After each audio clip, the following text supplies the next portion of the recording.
Philippines का जो geographical location है वो दो प्लेटों के बिल्कुल ऊपर है।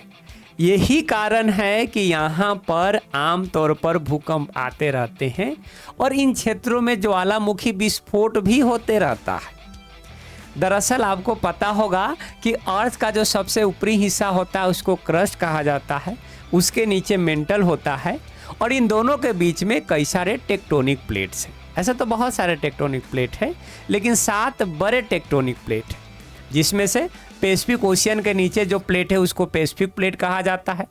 साउथ अमेरिका के नीचे साउथ अमेरिकन प्लेट कहलाता है। ऊपर हो गया नॉर्थ अमेरिकन प्लेट, इधर हो गया यूरेशियन प्लेट और यहाँ पर हो गया इंडो ऑस्ट्रेलियन प्लेट।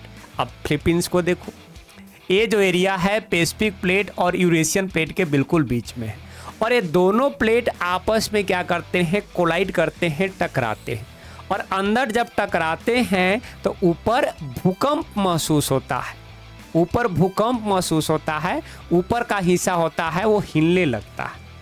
ये कारण है कि इन क्षेत्रों में भूकंप और किसी किसी क्षेत्र में तो ज्वालामुखी विस्फोट भी होता है। जैसे जापान में आप देखोगे कि बहुत सारे ज्वालामुखी विस्फोट हो रहा है क्योंकि वो इसी क्षेत्र में है। और इस पूरे एरिया को जो हल्का लाल टाइप दिख रहा होगा, इस एरिया को रिंग ऑफ फायर कहा जाता है।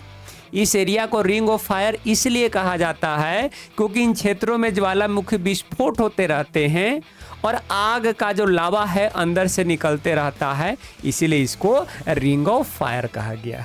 मेरे ख्याल से अब आपको बातें समझ में आ गई होगी कि इन क्षेत्रों में भूकंप या ज्वालामुखी विस्फोट क्यों होता है, तो टेक्टोनिक प्लेट के कारण होते हैं। ठीक है, थैंक यू वेरी मच इस वीडियो को देखने के लिए।